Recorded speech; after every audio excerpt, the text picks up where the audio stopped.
نحمده ونصلي ونسلم على رسوله الكريم أما بعد أعوذ بالله من الشيطان الرجيم بسم الله الرحمن الرحيم ولا تبخسوا الناس أشياءهم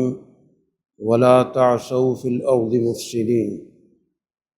بقية الله خير لكم إن كنتم مؤمنين وما أنا عليكم بحفيظ قالوا يا شعيب أصلاتك تأمرك أن نترك ما يعبد آباؤنا أو أن نفعل في أموالنا ما نشاء إنك لأنت الحليم الرشيد صدق الله العظيم۔ محترم حاضرین مجلس اور میرے عزیز دوستوں، اللہ تعالیٰ انبیاء علیہ الصلاۃ کو اس دنیا میں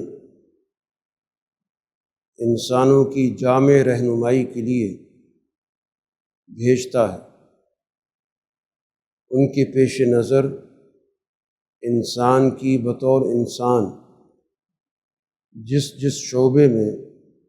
رہنمائی کی ضرورت ہوتی ہے وہ اس میں رہنمائی فراہم کرتے ہیں۔ ان کے ہاں دین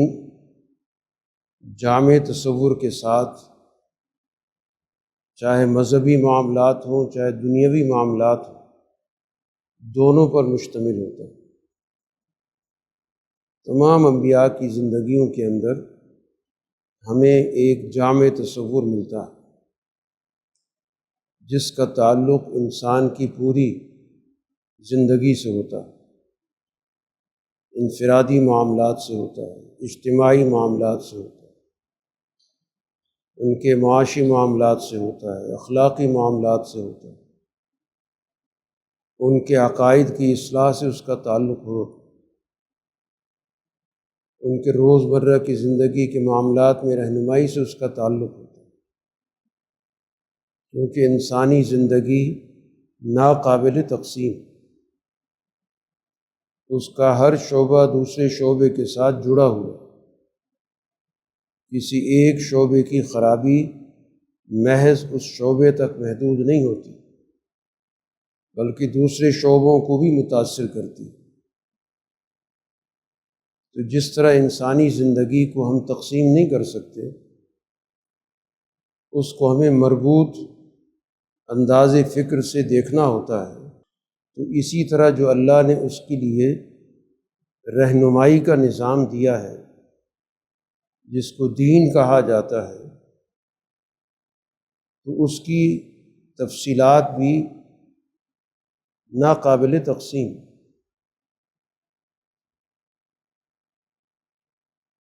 تو دین کا یہ وہ جامع تصور ہے کہ جس میں انسان کو بطور انسان کے ملحوظ رکھ کر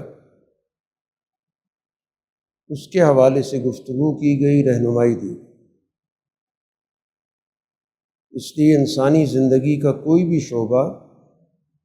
دین کے دائرے سے باہر نہیں۔ انسانی زندگی کو چاہے تقسیم کریں اور چاہے دین کو تقسیم کر دیں، دونوں صورتوں میں ہم صحیح نتائج کسی صورت میں نہیں لے سکتے۔ انسانی زندگی کو اگر اب بانٹ دیں گے، تقسیم کر دیں گے، ایک شعبے کو دوسرے شعبے سے علیحدہ کر دیں گے،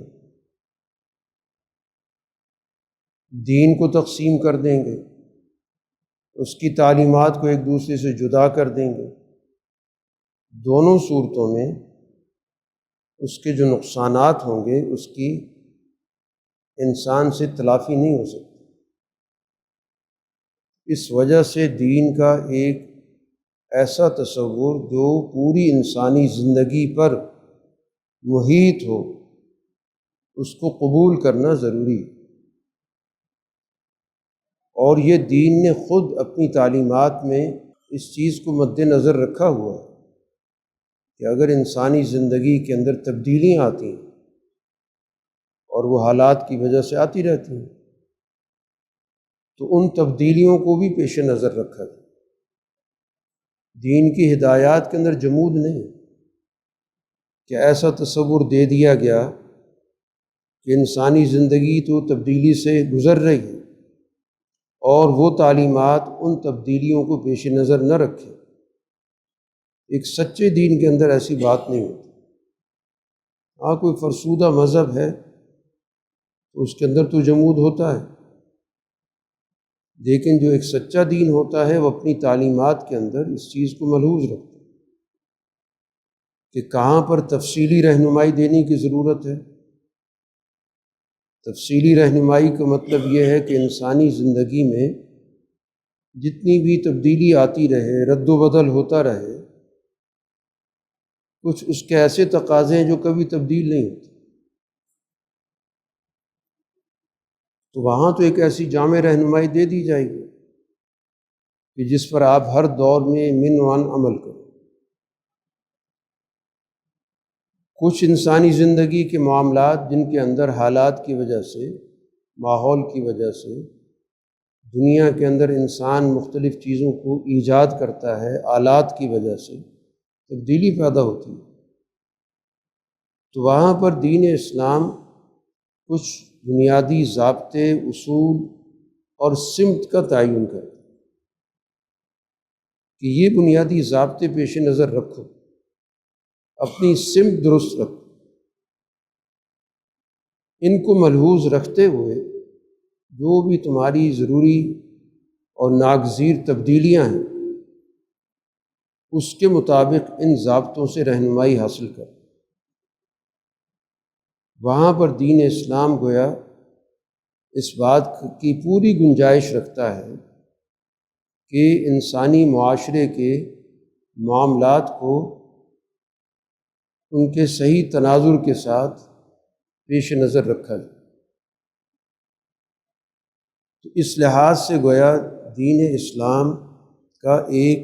جامعیت کا تصور، یعنی پوری انسانی زندگی کو مخاطب کرتا ہے اور زندگی کے ہر پہلو کے حوالے سے رہنمائی کرتا ہے۔ اور یہ ہر نبی کی دعوت میں ہمیں یہ چیز نظر آئی کہ ہر نبی نے اپنے دور کے اندر جو کمزوری تھی، جو فساد تھا، جو خرابی تھی، اس کی نشاندہی کر کے درست راستے کی رہنمائی، اور اس خرابی کا تعلق جہاں پر عقیدے سے تھا، انسانی زندگی کے عبادتی پہلوؤں سے تھا، اسی طرح ان کا تعلق ایسے معاملات سے بھی تھا کہ جو انسان کے دنیا کے امور سے تعلق رکھتے، معیشت سے بھی تھا، سیاست سے بھی تھا، روزمرہ کی معاشرت سے بھی تھا، ان موضوعات پر بھی رہنمائی۔ عام طور پر یہ تصور کیا جاتا ہے کہ مذہب کا انسانی زندگی کے معاشی پہلو سے کوئی تعلق نہیں، بلکہ نیکی کا تصور ہی یہ بن گیا کہ نیکی کا تصور گویا معیشت سے کوئی تعلق ہی نہیں رکھتا۔ معیشت خالص دنیاوی چیز ہوتی ہے، اور ایک دین ظاہر دنیاوی معاملات کے اعتبار سے، دنیاوی تصورات کے حوالے سے خالص ایک روحانی چیز ہوتی ہے۔ ان کا آپس میں کوئی ربط نہیں ہوتا، کوئی تعلق نہیں ہوتا، کوئی جوڑ نہیں ہوتا، یہ ایک عام تصور پایا جاتا ہے۔ لیکن انبیاء علیہ الصلاۃ والسلام اپنے معاشرے کی ان تمام خرابیوں پر گفتگو کرتے ہیں جو بظاہر دنیا سے، معیشت سے، معاشرت سے، سیاست سے تعلق رکھتے ہیں، اور اسی بنیاد پر ہی ان کو معاشرے میں چیلنج درپیش ہوتے ہیں، اسی وجہ سے ان کو مزاحمت کا بھی سامنا ہوتا ہے۔ ان کی روحانی تعلیم پر اتنا اعتراض نہیں ہوتا، جتنا اس چیز پر اعتراض ہوتا ہے کہ یہ ہمارے معاملات میں گفتگو کیوں کرتے، ہمارے غلط طرز عمل پر تنقید کیوں کرتے، ہماری روز مرہ کی جو مصروفیات ہیں، ہماری جو سیاست ہے، ہماری معیشت ہے، معاشرت ہے، یہ اس کو کیوں موضوع بحث بناتے، اور اسی میدان کے اندر ہی کشمکش ہو رہی ہوتی۔ ورنہ اگر یہ تقسیم کوئی معتبر ہوتی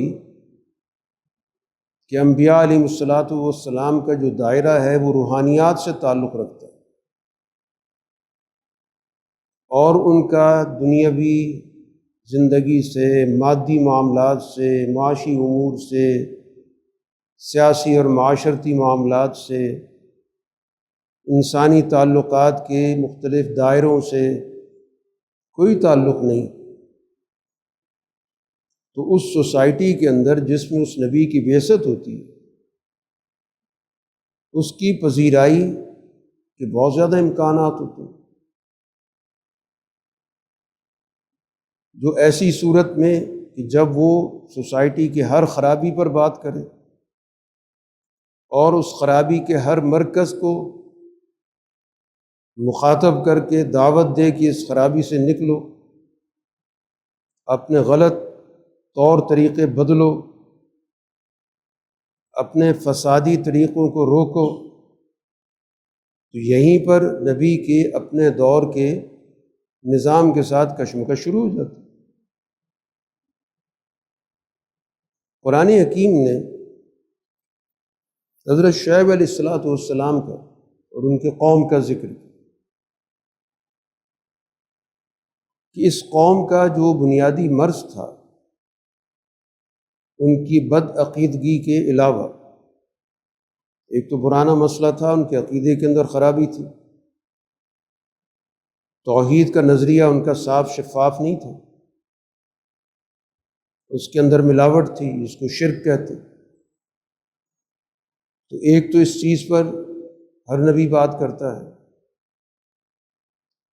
کہ وہیں سے ہر قوم کا قبلہ درست ہوتا ہے، توحید کی دعوت دے کر سب سے پہلے وہ اپنے قوم کے قبلے کو درست کرتے، سمت اپنی درست کرتے۔ اس نظریے کے اندر جو تم نے ملاوٹ کر رکھی اس سے نکلو، شرک کی تمام صورتوں کی نفی کرو، اور پھر اس کے بعد ان کے اس غلط نظریے کے جو معاشرتی نقصانات ہوتے ہیں، سماجی نقصانات ہوتے ہیں، معاشی نقصانات ہوتے ہیں، اس کی طرف توجہ دلاتے۔ تو شعیب علیہ السلام کے دور کے اندر اس قوم کے اندر جو دوسرا بڑا مرض تھا، اس کا تعلق ان کی معیشت سے تھا کہ سوسائٹی کا جو بڑا طبقہ تھا، اشرافیہ تھا، جس کے پاس اختیارات تھے، جو اپنے آپ کو طاقتور سمجھتا تھا، اس نے لوٹ مار مچائی ہوئی تھی۔ لوگوں کے ساتھ جو اس کا لین دین تھا وہ عدل پر مبنی نہیں تھا، وہ استحصال پر مبنی تھا۔ ان سے، لوگوں سے، عام آدمی سے ہر صورت میں، اشیاء کے اعتبار سے، ان اشیاء کے جو بھی نرخ تھے اس کے لحاظ سے کسی بھی درجے میں رعایت کرنے کے لیے تیار نہیں ہوتا تھا، لیکن عام آدمی کو کسی درجے میں اس کا حق دینے کے لیے بھی تیار نہیں تھا۔ ریلیف کا تو کوئی تصور ہی نہیں، ان سے جو چیز بھی وصول کرتا تھا، اگر ان سے اشیاء وصول کرتا تھا، زرعی پیداوار وصول کرتا تھا، تو وہ وصول کر کے اس کی جو پیمنٹ ہے اس میں ڈنڈی مارتا تھا۔ اگر عام آدمیوں کو جب چیزیں مہیا کرتا تھا تو چیزوں کے اندر ڈنڈی مارتا تھا۔ اسی کو استحصال کہتے ہیں کہ کسی سے آپ پوری چیز وصول کر رہے ہیں، اور جب دینے کی باری آ رہی ہے تو اس میں آپ دھوکہ دے رہے ہیں، فریب دے رہے ہیں، اشیاء کی کوالٹی گرا رہے ہیں، اشیاء کی مقدار کم کر رہے ہیں، ان اشیاء کی جو قیمت ہے اس کے اندر دھوکہ دے رہے ہیں۔ یہ اس دور کا ایک چلن تھا، اس دور کی مارکیٹ اس اصول پر چل رہی تھی کہ تمام لوگ ان طاقتور لوگوں کے شکنجے میں تھے، مجبور تھے کہ ہم نے ان کے ساتھ جو بھی لین دین کرنا ہے تو ہر صورت میں خسارے کا ہی کرنا، کسی بھی صورت میں ہمیں اس لین دین کے اندر برابر کے درجے کے بھی حقوق حاصل نہیں۔ اسی موضوع پر قرآن حکیم نے کہا وَلَا تَبْخَسُوا النَّاسَ أَشْيَاءَهُمْ۔ شعیب علیہ السلام نے اپنی قوم سے کہا کہ تم لوگوں سے جو اشیاء لیتے ہو، جو میٹیریل لیتے ہو، زرعی پیداوار کی صورت میں لیتے ہو، یا اسی طرح جو تمہارے پاس تجارتی چیزیں آتی ہیں، تم ان اشیاء کے اندر کمی بیشی مت کرو، جس کا جتنا حق بنتا ہے دو۔ جب اس سے تم نے رقم پوری وصول کی تو اس کے بدلے میں جتنی چیز بنتی ہے، جس مقدار کی، جس معیار کی بنتی، دیا کرو۔ یہ تمہارا بہت غلط طریقہ ہے کہ لوگوں کی مجبوری سے فائدہ اٹھاتے کہ لوگوں نے چیز تو لینی ہے، ہو سکتا ہے ان کی کوئی خوراک کی ضرورت ہوگی، ان کی لباس کی کوئی ضرورت ہوگی، اسی طرح انسانی زندگی کی ضروریات، وہ تو ان نے ہر صورت میں لینی لیکن مسئلہ یہ ہے کہ ان کے پاس کوئی دوسرا اختیار ہے نہیں، وہ اسی جبر کے تحت زیادہ پیمنٹ کرتے ہیں، تھوڑی چیز لیتے ہیں، اور اگر اپنے کوئی چیز لے کر آتے ہیں، اپنی محنت سے کوئی چیز بنائی، تیار کی، جب اس کو مارکیٹ میں لے کے آتے ہیں تو اس کے ریٹ، قیمت گھٹا دی جاتی ہے۔ اس طرح ان کی مجبوری سے فائدہ اٹھایا جاتا ہے۔ بظاہر تو اس کو کہا جاتا ہے کہ یہ رضامندی سے معاملہ ہو، کہ ہم نے اس پر کوئی تلوار تو نہیں اٹھا رکھی، کوئی گن تو نہیں رکھی، وہ خود بیچنے آیا ہے یا خریدنے آیا ہے، اور ہم نے جو بھی اس سے معاملہ کیا وہ اس معاملے پر راضی تھا، تبھی تمہارے ساتھ لین دین کیا۔ تو یہ جو جبر کی رضامندی ہوتی ہے، یہ رضامندی نہیں ہوتی، اس کو قرآن حکیم کہتا ہے اکل بالباطل، ناجائز طریقے سے دوسرے کا مال کھانا، اس کی مجبوری سے فائدہ اٹھانا، کہ ایک شخص نے ہر صورت میں اپنی کوئی چیز خریدنی ہے یا بیچنی ہے، کیونکہ اس کے پاس اپنی ضروریات کو پورا کرنے کے لیے اس کے علاوہ کوئی راستہ موجود نہیں،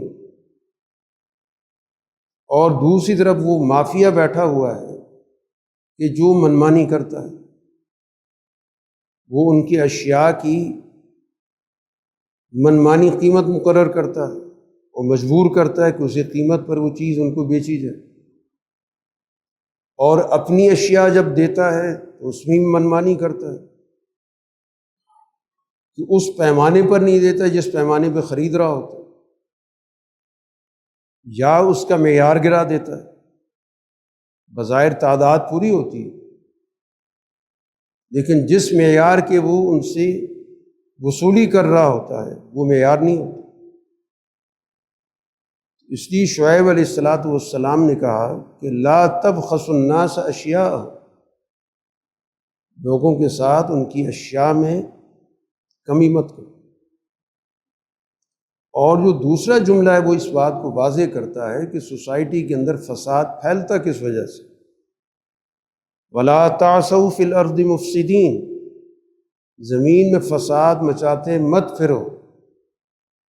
گویا کسی بھی سوسائٹی کے اندر معیشت کا جب نظام برباد ہو جاتا ہے تو یہ سب سے بڑا فساد ہوتا ہے، کسی کی مجبوری سے فائدہ اٹھانا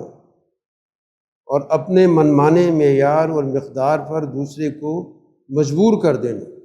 یہ سب سے بڑا فساد۔ اسی کے نتیجے میں پھر باقی فساد پیدا ہوتا ہے۔ یہ تمام فساد کا منبع ہے، سرچشمہ ہے۔ یہیں سے سوسائٹی کے اندر اخلاقیات بھی بگڑتی ہیں، تعلقات بگڑتے ہیں، معاشرے کے اندر لوگ ایک دوسرے کے ساتھ خیرخواہی کی بجائے اس سوچ کے ساتھ ملتے ہیں کہ ہم کیا فائدہ لے سکتے ہیں یا کس طرح اپنے آپ کو مصیبت یا تکلیف سے محفوظ رکھ سکتے ہیں۔ تعلقات خالص کاروباری ہو جاتے ہیں، مفاداتی ہو جاتے ہیں۔ وہ جو معاشرت جس کو کہتے ہیں، جس کو آپ انسانی بھائی چارہ کہتے ہیں، جس کو آپ باہمی تعاون کہتے ہیں، یہ ساری کی ساری چیزیں اس معاشرے سے نکل جاتی ہیں۔ اسی کو فساد کہتے ہیں۔ تو شعیب علیہ السلام نے دونوں جملے اکٹھے ذکر کیے کہ تمہاری جو ذہنیت ہے وہ فسادی ہے۔ چنانچہ اسی اساس پر اس دور میں انہوں نے مختلف جگہوں پر اپنے آدمی بٹھا رکھے تھے، ناکے لگا رکھے تھے، مختلف قسم کے ٹول پلازے بنا رکھے تھے، جو بھی وہاں سے گزرتا تھا اپنا مال متاع لے کر اس پر منمانے ٹیکس عائد کرتے تھے۔ وہ اچھی چیز ہوتی تھی تو اس سے کم قیمت پر زبردستی لے لیا کرتے تھے۔ جس چیز کی بھی ان کو کسی جگہ پر طلب نظر آئی، دوسری جگہ سے وہ اشیاء اٹھائیں، اور جن سے اٹھائی جا رہی ہیں انہیں کچھ نہیں بتایا، انہیں یہ بتایا کہ ہم تمہاری مدد کر رہے ہیں، تمہاری اشیاء ضائع ہو رہی تھیں، ہم تم سے تعاون کر رہے ہیں، ان سے کم قیمت پہ وصول کر کے اور دوسری جگہ پر منمانی قیمت پہ بیچتے تھے۔ یہ گویا کہ پورا کا پورا انہوں نے اپنے اس خطے کے اندر جس میں وہ قوم بستی تھی، جہاں پر اس کے اثرات تھے، یہ پورا کا پورا سسٹم اسی لوٹ کھسوٹ کا بنا رکھا تھا، اور اس کے لیے وہ طاقت کا استعمال بھی کرتے تھے۔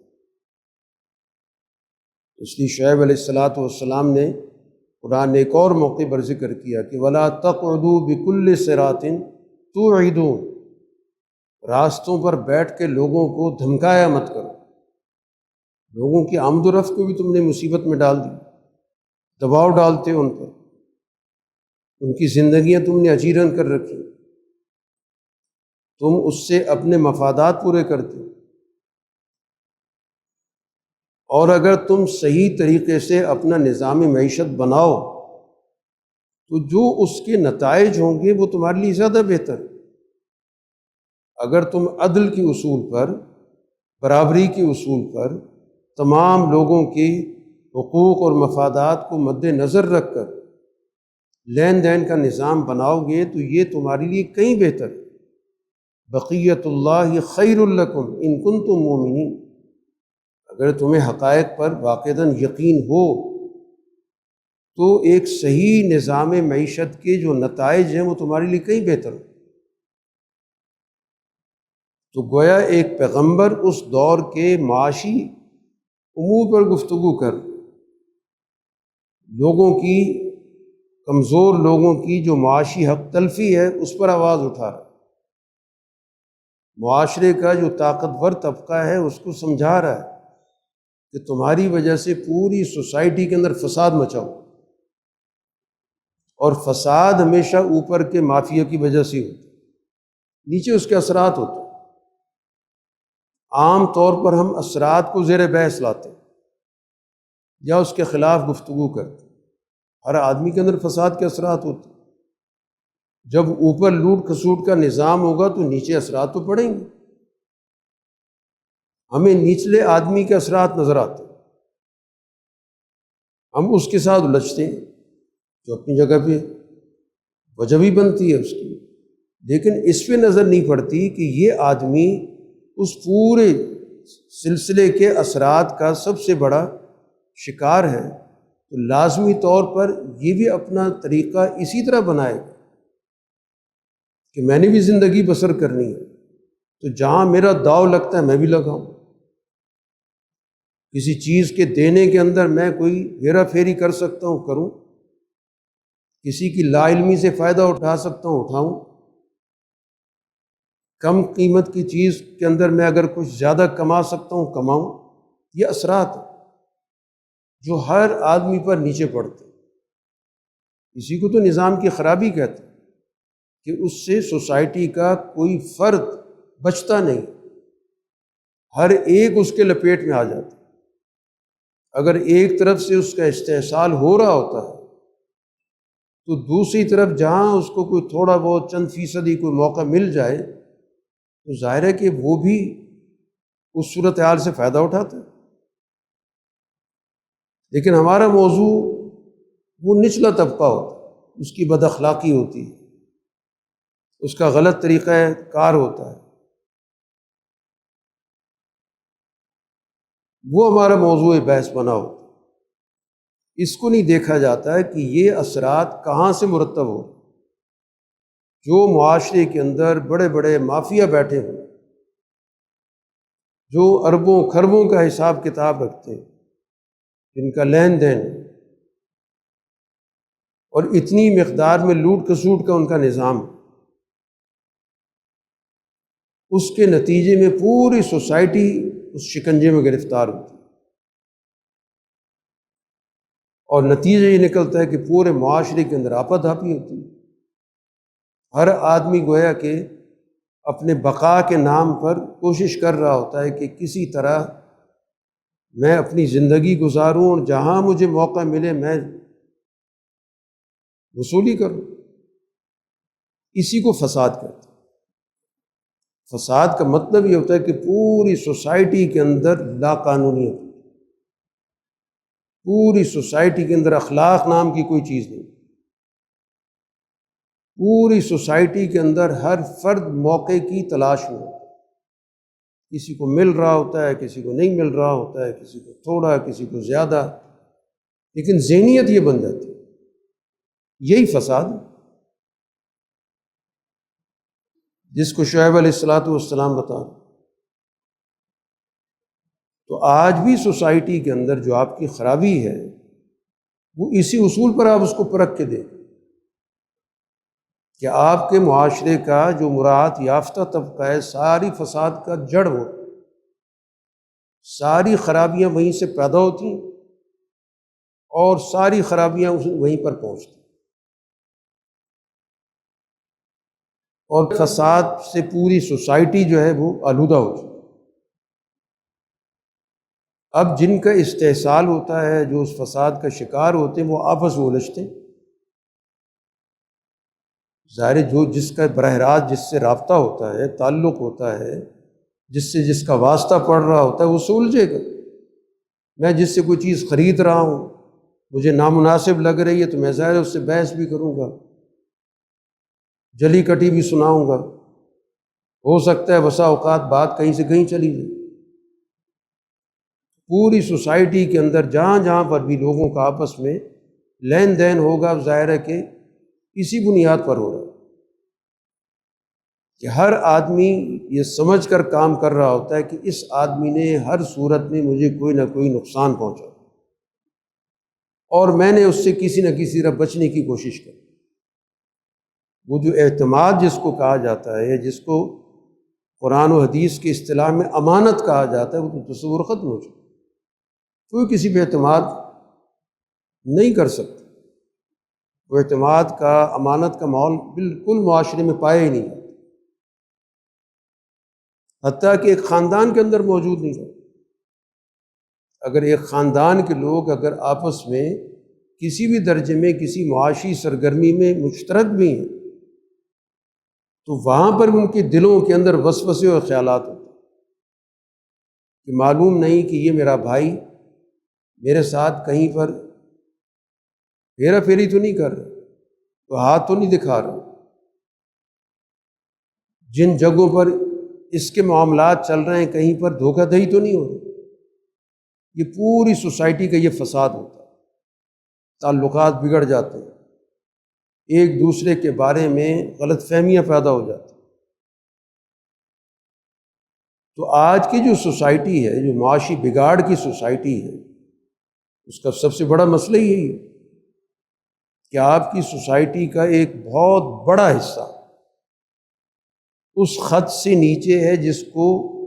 یہاں کے ادارے خود مقرر کرتے ہیں۔ یہ ایک غربت کی لکیر ہے، وہ خود طے کر رہے ہیں، اور وہ بھی بڑا مضحکہ کا خیز ہوتی ہے۔ یعنی بتایا جا رہا ہے کہ پاکستان میں غربت کی لکیر سے نیچے تقریباً 10-15 کروڑ لوگ۔ اب پتہ تو کریں کہ غربت کی لکیر ہے کون سی جس سے اتنی نہیں۔ تو یہ سرکاری جو لکیر مقرر کی ہوئی ہے کہ جو بھی شخص 8,500 روپے ماہانہ کماتا ہے وہ گویا کہ لکیر سے تھوڑا سا اوپر، اس سے نیچے ہے۔ آپ اس سے اندازہ کریں کہ جس سوسائٹی کے اندر 8,500 روپے ماہانہ جو سرکاری لکیر ہے، اس سے نیچے 10-15 کروڑ آدمی موجود ہیں، اور اس لکیر پر کس کی زندگی بسر ہو سکتی ہے؟ کون سا خاندان ہے جو 8,500 روپے میں پورا مہینہ اپنی ضروریات پوری کرے؟ صرف ضروریات، کھانے پینے کی ضرورت۔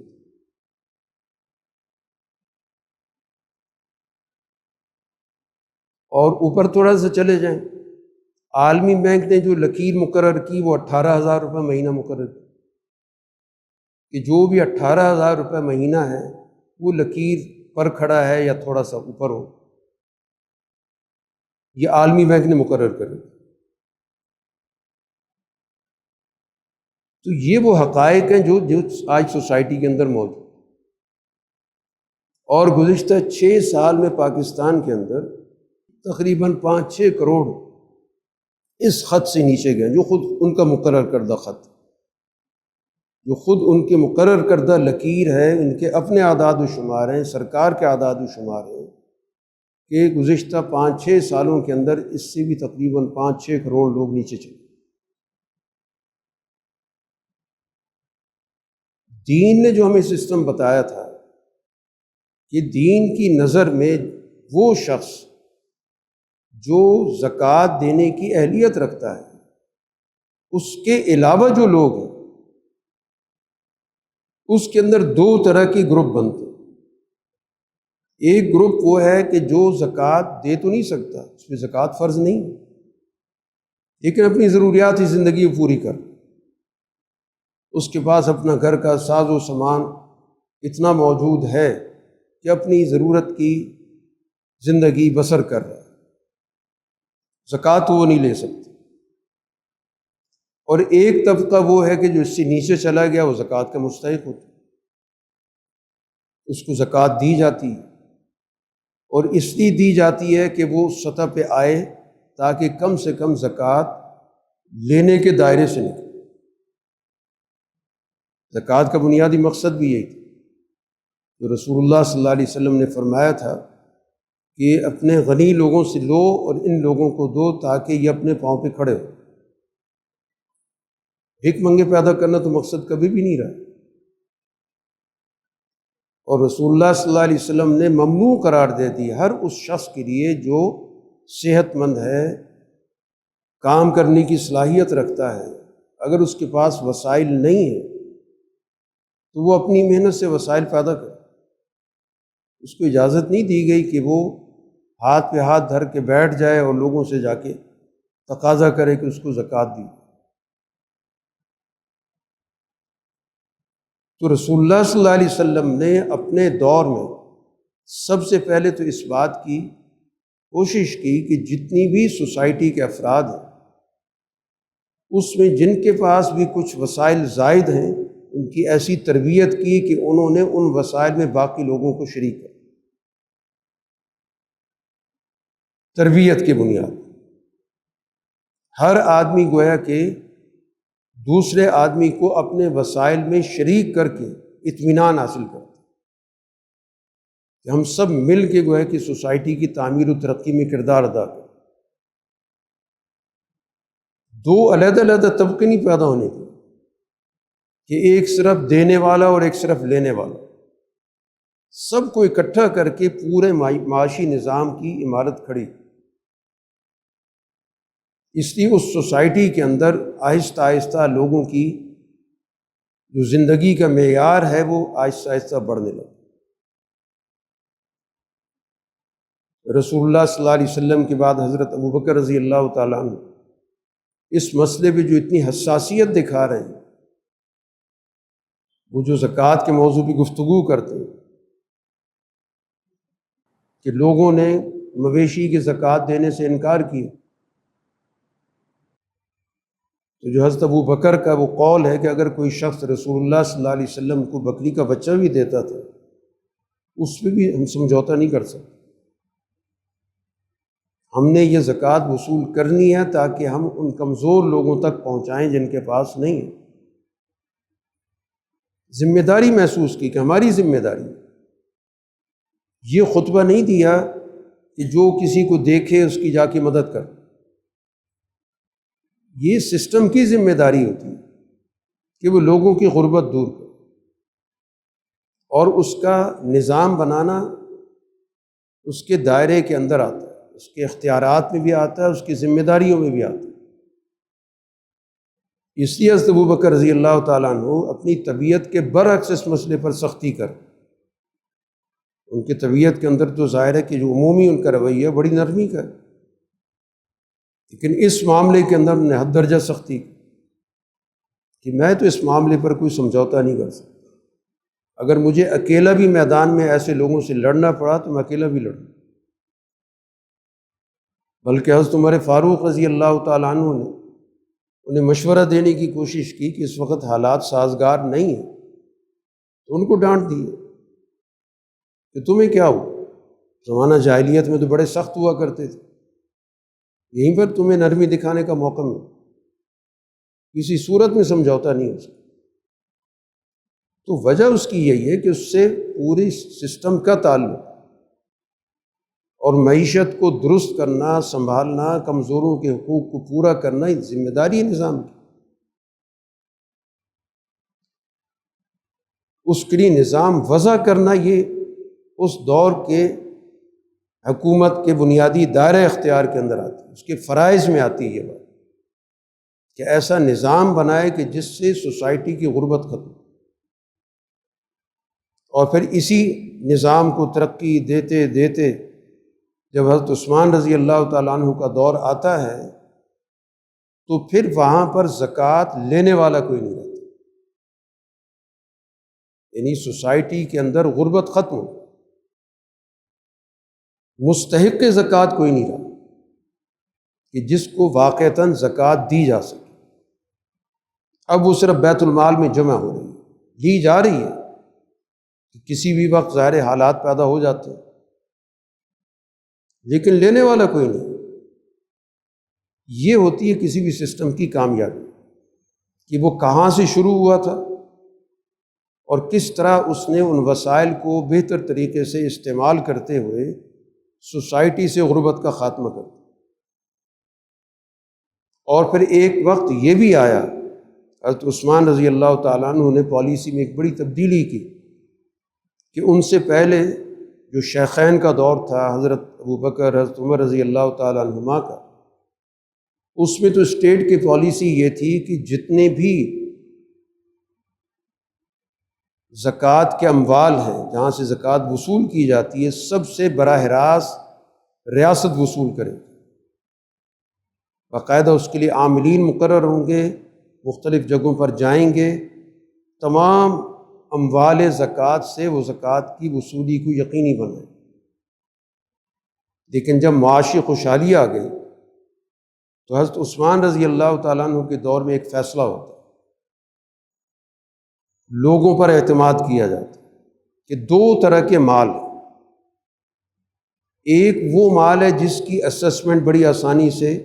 ہو جاتی ہے، ایک شخص نے مویشیوں کا باڑہ بنا رکھا ہے، فارم بنا رکھا ہے، تو ظاہر ہے ان کی بڑی آسانی سے اسسمنٹ ہو جاتی ہے کتنی تعداد میں، کہ ان کی اسسمنٹ تو حکومت کرے گی اور زکوٰۃ وصول کرے گی۔ پیداوار کی اسسمنٹ بھی آسان ہوتی ہے، ظاہر زمین پہ لگی ہوتی ہے، اندازہ ہو جاتا ہے کہ کیا صورتحال ہے۔ یہ پیداوار کی جو زکوٰۃ ہے، جس کو عشر نصف عشر کہتے ہیں، وہ بھی حکومت وصول کرے۔ اسی طرح جو تجارتی مال کی لین دین ہو رہی ہے، ظاہر ایک جگہ سے مال آ رہا ہے، ایک جگہ پہ جا رہا ہے، درآمد برآمد ہو رہی ہے، تو وہ چیزیں بھی ظاہر ہے کہ اسٹیٹ کے ذمہ دار ہیں، ان کی نظروں کے سامنے سے گزر رہا ہوتا ہے، وہ بھی اس کے آسانی سے اندازہ لگا لیتے ہیں کہ کتنا مال ہے، کتنا آ رہا ہے، کتنا جا رہا ہے۔ تو ان اموال کی تو حکومت براہ راست خود جائزہ لے گی، اسیسمنٹ کرے گی اور ان سے زکوٰۃ وصول کرے۔ لیکن کچھ چیزیں ایسی ہوتی ہیں جو خود انسان کے اپنے پاس ہوتی ہیں۔ کسی کے پاس سونا ہے، کسی کو نہیں معلوم کہ اس کے پاس کتنا ہے، کتنی چاندی ہے۔ ظاہر اس زمانے کے اندر یہ دو بڑی کرنسیاں ہوتی تھیں، اور اسی کے اندر لین دین بھی ہوتا تھا، اسی کو بطور زیور بھی استعمال کرتے تھے۔ اس کو اموال باطنہ کہا۔ اس کی ذمہ داری انہوں نے ہر آدمی کو سپرد کر، کہ ہم جا کے اس کا اندازہ نہیں لگائیں گے، انٹرویو نہیں کریں گے کہ تمہارے پاس کتنا ہے، پچھلے سال کتنا تھا، اس سال کتنا آ گیا، اگر کم ہوا تو کہاں چلا گیا، وغیرہ وغیرہ۔ خود فیصلہ کرو، اگر تم زکوٰۃ کے سرکل میں آتے ہو دو، اگر تم سمجھتے ہو کہ ہم زکوٰۃ کے سرکل میں نہیں آتے، ہمارے پاس نصاب سے کم ہے، تو نہ دو۔ اسٹیٹ مداخلت نہیں کرے، کیونکہ اب اتنے حالات بہتر ہو چکے ہیں کہ اب ہم اپنے دیگر ذرائع سے گویا لوگوں کی ضروریات کو پورا کر سکتے، اور دوسری طرف لوگوں پر بھی اعتماد کیا۔ تو گویا کہ اسلام کے اندر حکومت اور پبلک دونوں مل کے کسی سسٹم کو چلا رہے ہیں، دونوں کی اس میں شراکت موجود ہوتی ہے، کہ ایک حصہ حکومت نے اپنے ذمے لے لیا اور ایک حصہ پبلک کے ذمے کر دیا، کہ تم اپنے آپ کو اللہ کے سامنے جواب دہ سمجھو،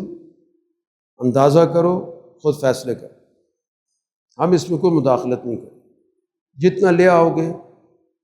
بیت المال میں جمع کرانے کے لیے ہم وصول کر لیں، ہم اس پہ کوئی جرا نہیں کریں گے، پچھلے سال اتنا تھا، اس سال اتنا ہو گیا، یہ تمہارا اپنا فیصلہ ہے، تمہاری ضمیر نے فیصلہ کر۔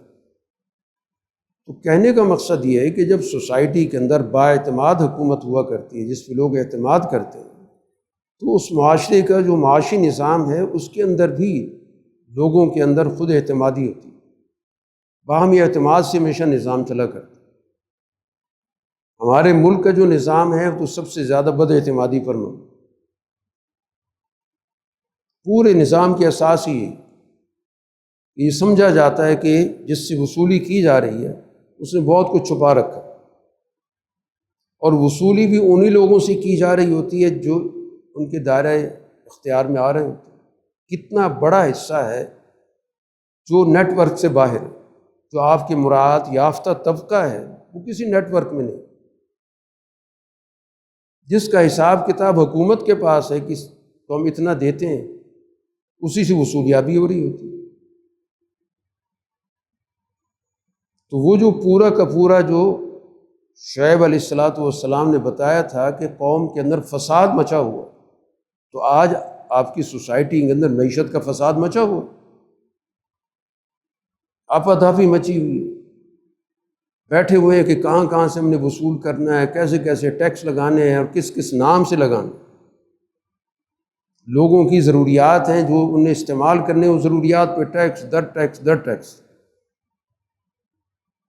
پٹرول کتنے کا لیتے ہیں حکومت، اس پر کتنے اپنے ردے چڑھا دیتی، وہ عام آدمی سے وصول کرتی۔ عام آدمی جو بیچارہ موٹر سائیکل چلا رہا ہے وہ بھی حکومت کو اس مد کے اندر ٹیکس دے رہا،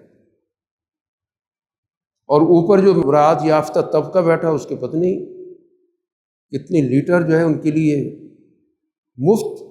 مراعات، گاڑیاں مفت دے رکھی، پٹرول مفت دے رکھا ہے، ڈیزل مفت دے رکھا ہے، اس کو کم کرنے کے لیے تیار نہیں۔ جو بھی IMF کا جبر ہے اس جبر کا سارا رخ انہوں نے عوام کی طرف، بھئی ٹھیک ہے آپ کو کوئی جبر ہوگا، وہ آپ کے غلط کرتوتوں کا نتیجہ ہے، تو اپنے وسائل سے اس کو کیوں نہیں پورا کیا جاتا؟ وجہ یہ ہے کہ قومی ذہن میں لوٹنے والا ذہن، فسادی ذہن، تو فسادی ذہن کبھی بھی سوسائٹی کے اندر اچھائی نہیں پیدا کر سکتا، اس سے بھلائی کی کوئی امید نہیں ہوتی۔ تو کسی بھی موقع پر کسی بھی معاملے میں عام آدمی کو ریلیف دینے کے لیے تیار ہے، اور وہ بابوؤں کا جو طبقہ ہے اس کا تو کام ہی یہی ہے کہ ایسی ایسی مدیں تلاش کرے گا کہ کہاں کہاں سے وصولی ہو سکتی ہے، کیسے کیسے ٹیکس بڑھائے جا سکتے ہیں، کیا کیا نام رکھے جا سکتے ہیں۔ یعنی اتنے ٹیکسز ہیں کہ ان کے نام تک بھی نہیں پتہ، جس کو جس شعبے سے وابستہ پڑتا ہے اس کو پتہ چلتا ہے کہ اس کے اندر ایک سیریز ہے ٹیکس۔ تو یہ پورا کا پورا ایک فسادی معاشرہ ہے، اور اس فسادی معاشرے کے خلاف انبیاء علیہ الصلاۃ والسلام دنیا میں آواز اٹھاتے، اس کے خلاف لوگوں کو تعلیم دیتے، اس کے خلاف ذہن سازی کرتے۔ تو ان کی جو دعوت ہے، جہاں ایک طرف عقائد کی اصلاح کی ہوتی ہے، ان معاملات کی اصلاح کی ہوتی ہے کہ انسان کے اپنے رب کے ساتھ معاملات کیسے ہونے چاہیے، اسی طرح وہ سوسائٹی کے معاملات پر بھی ان کی برابر کی درجے کی رہنمائی ہوتی ہے، کسی بھی درجے میں کوئی اونچ نیچ نہیں ہوتی اس میں کہ ایک شعبے پہ توجہ دیں دوسرے شعبے کی طرف ان کی نظر نہ ہو۔ یہی دین کی سب سے بڑی خصوصیت ہے کہ دین کے دائرے کے اندر یہ سارے شعبے موجود ہیں۔ چنانچہ جب شعیب علیہ السلام نے یہ گفتگو کی تو قوم کے رد عمل سے، قوم سے مراد جو ان کا برسر اقتدار طبقہ ہے، جس کے پاس طاقت ہے، وسائل ہیں، جو ملا ہے وہاں کا، جو سارے کے سارے فساد کا مرتکب ہے، جس نے پوری معیشت کو اپنے شکنجے میں لے رکھا، اس کا تبصرہ بڑا دلچسپ ہے۔ کہتے ہیں یا شعیب اصلاتک تأمرک ان نترک ما یعبد آباؤنا، شعیب یہ جو آپ بہت زیادہ نماز پڑھتے ہیں، جو آپ کا اپنے رب سے ایک تعلق ہے، نماز پڑھتے ہیں، کیا یہ نماز آپ کو یہ کہتی ہے کہ ہم اس راستے کو چھوڑ دیں جو ہمارے آباء و اجداد کا ہے؟ کیا یہ نماز آپ کو کہتی ہے کہ ہم اپنے مال کے اندر منمانی چھوڑ دیں؟ یعنی وہ بھی سمجھ رہے ہیں کہ اس نماز کے اندر اتنی تاثیر موجود ہے کہ یہ پوری انسانی زندگی کا رخ درست کرتی ہے۔ یہ نماز معاشرے کے معاملات سے کٹی ہوئی نماز نہیں ہے۔ جو شخص صحیح معنوں میں نماز ادا کر رہا ہوتا ہے تو اس کے اندر یہ جذبہ پیدا ہوتا ہے کہ وہ سوسائٹی کی ہر بدعنوانی کے خلاف آواز بلند جدوجہد کرے۔ یہ ان کو بھی نظر آ رہا ہے۔ وہ شعیب علیہ السلام سے بات کر رہے ہیں کہ آپ کی نماز آپ کو شاید یہ حکم دے رہی ہے کہ ہم اپنے بڑوں کا راستہ چھوڑ دیں اور اپنے مال کے اندر منمانی ختم کر دیں، اور نفعل فی اموالنا ما نشاء، ہم جو بھی منمانی کر رہے ہیں، یہ آپ کی نماز گویا کہ آپ کو کہہ رہی ہے کہ اس کے اندر مداخلت کریں۔ اسی سے آپ اندازہ کر لیں کہ دین کے اندر یہ تقسیم ہے ہی نہیں۔ دین پوری ایک وحدت کا نام، ایک حقیقی معنوں میں نماز، روزہ، زکوٰۃ، حج، جو بھی عبادات کا نظام ہے، اگر کوئی شخص واقعتاً اس کی روح تک اس کی رسائی ہو چکی ہے تو وہ کبھی بھی سماجی فساد پر خاموش نہیں رہ سکتا۔ اس کی نماز اسے متوجہ کرے گی کہ تمہیں اس کے خلاف جدوجہد کرنی چاہیے، اور جس کا جتنا اپنے رب سے تعلق مضبوط ہوتا چلا جاتا ہے، وہ معاشرے کے اندر برائی، ظلم، فساد کے خلاف اتنی ہی شدت کے ساتھ بات کرتا ہے، آواز بلند کرتا ہے، لوگوں کو متوجہ کرتا ہے، ان کی ذہن سازی کرتا ہے۔ اور جس نماز کے نتیجے میں انسان معاشرے سے کٹتا چلا جائے، عام معاملات سے لا تعلق ہو جائے، بلکہ جدوجہد کرنے والوں کو یہ سبق دینے لگ جائے کہ اپنے حالات پہ قانع ہو جاؤ، خاموشی اختیار کر لو، تو اس کا مطلب یہ ہے کہ وہ نماز انبیاء والی نماز نہیں ہے۔ انبیاء کی نماز تو انسان کے اندر جد و جہد کا جذبہ پیدا کرتی، کبھی بھی برائی کے خلاف سمجھوتے کی دعوت نہیں دے سکتی۔ تو اسی طرح گویا کہ آج کے دور کے اندر دین کا بنیادی پیغام یہی کہ جو شخص اللہ پہ یقین رکھتا ہے، اللہ کے رسول پہ یقین رکھتا ہے، آخرت پہ یقین رکھتا ہے، اور ان اعمال کو جو دینی اعمال ہیں ان کو عبادت تصور کرتا ہے اور اس کو کسی نہ کسی طرح ادا کرتا ہے، تو اس کا لازمی تقاضا یہ بنتا ہے کہ وہ سوسائٹی کے معاملات کے اندر اپنا کردار ادا کرے، سوسائٹی کے فساد کے خلاف جد و جہد کرے، شعور بیدار کرے، لوگوں کو بتائے کہ دین کا تقاضا ہے کہ اس برائی کے خلاف تمہیں میدان میں آنا ہو، یہ بھی دینی کام ہے، یہ بھی نیکی کام ہے، اور نہیں کرو گے تو اس پہ باز پرس ہوگی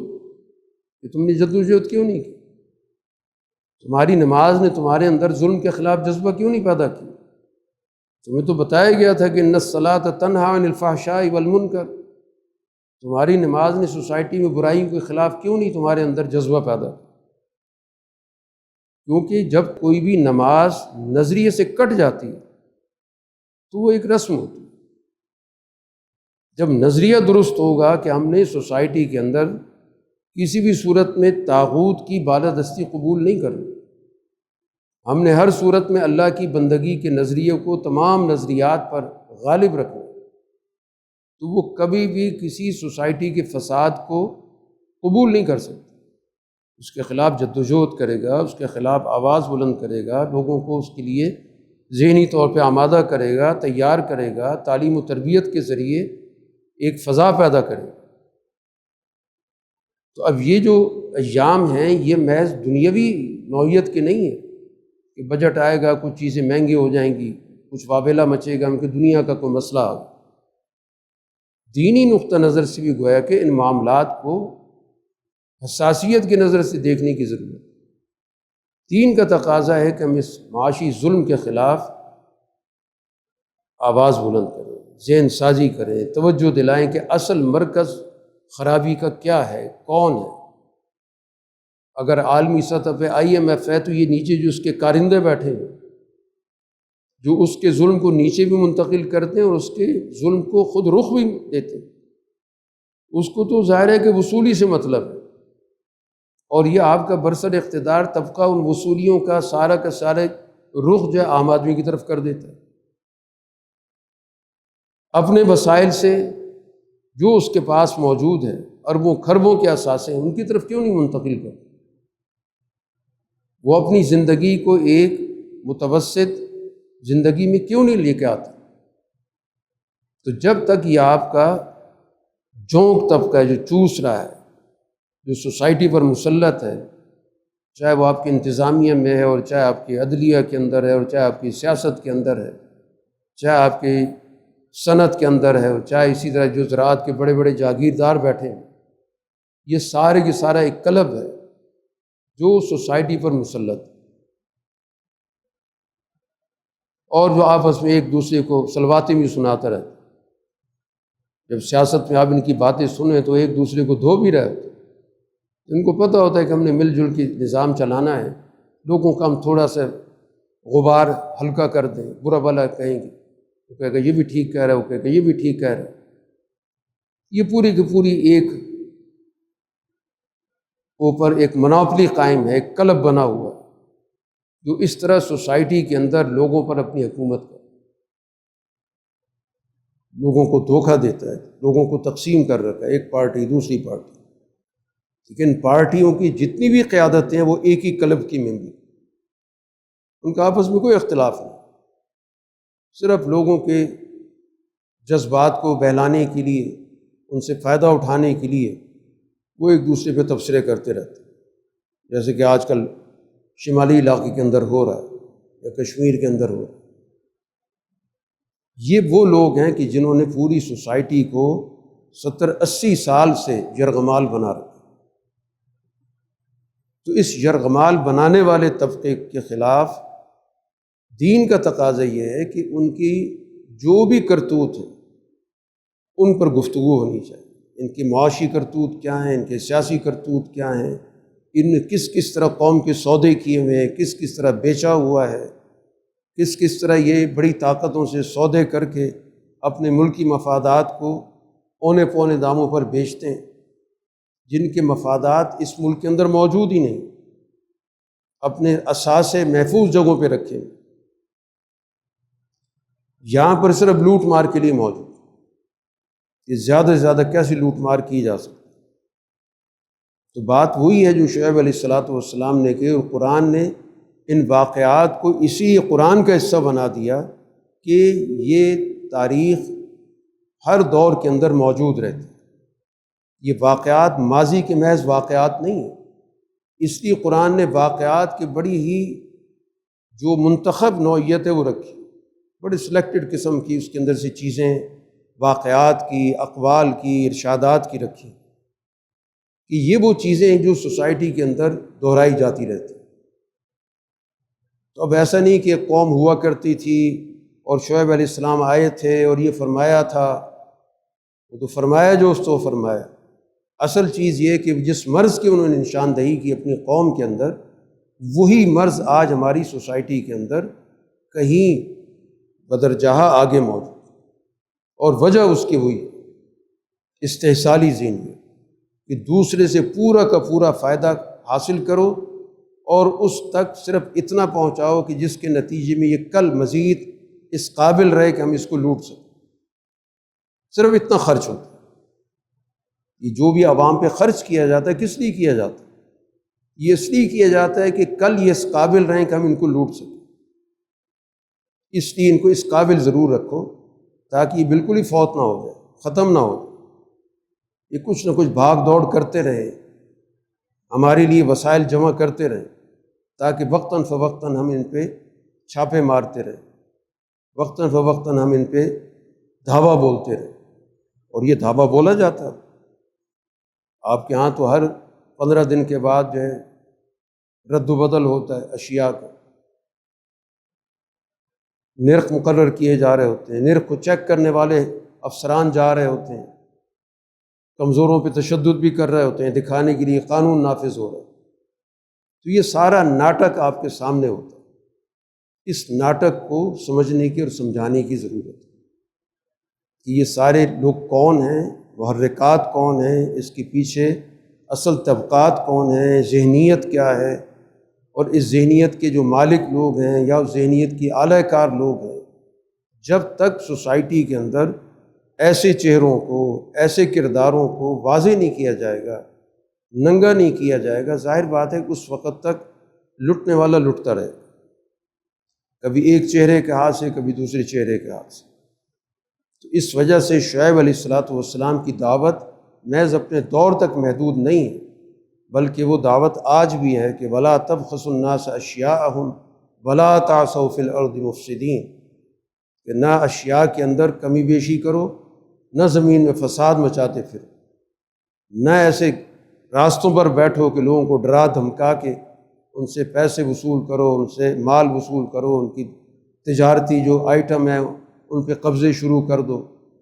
اور جو بھی صحیح راستے کی طرف آنا چاہے اس کے راستے میں رکاوٹیں کھڑی کرو۔ یہ ساری باتیں جو قرآن ذکر کر رہا ہے، تو قرآن کو ایک زندہ کتاب کے طور پہ جب ہم مطالعہ کریں گے تو پتہ چلے گا کہ قرآن تو ہمارے معاملات پر گفتگو کر، ان مسائل پر گفتگو کر رہا ہے جن سے آج ہماری قوم گزر رہی ہے، انسانیت گزر رہی ہے، اور اس کے مطابق وہ اس کا ہمیں حل بھی دیتا ہے۔ تو ہمیں سب سے پہلے اپنے شعور کو، قوم کے شعور کو بلند کرنے کی ضرورت ہے، ان کی صحیح رخ پر تعلیم و تربیت کی ضرورت ہے، تاکہ مستقبل کے حوالے سے وہ صحیح فیصلے کرنے کی صلاحیت کے حامل ہو سکیں۔ اللہ تعالی ہمیں اس بات کی توفیق عطا فرمائے کہ دین کے صحیح پیغام کو ہم خود بھی سمجھیں اور زیادہ سے زیادہ اس پیغام کو منتقل کرنے کی جد و جہد بھی اختیار کریں۔ وآخر دعوانا ان الحمد للہ رب العالمین۔